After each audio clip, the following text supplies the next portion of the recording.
Бәріне сәлем. Мен Кусманова Дина Қуанышқызы. Семей қаласында номер 3 жалпы орта білім береді мектептің 4 Б сынып оқушысымын. Бүгін мен сендерге қазақ ертегілерінің ақ тиін мен қасқырдың көрінісін көрсетемін.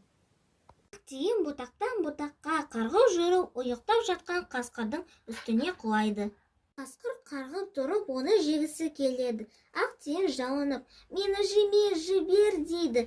Жарайды, жіберем, бірақ сен маған айт, неліктен сендер әр уақытта шат болып жүресіңдер? Сонда ақ тиін, мені жіберіңіз, сонан соң айтайын, әйтпесе жүрегім дірілдеп сөйлей алатын емеспін дейді. Қасқыр ақ тиінді босатады.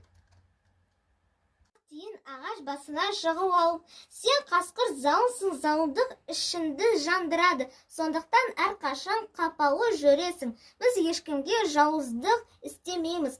Сол үшін де әр уақытта шат болып жүреміз депті.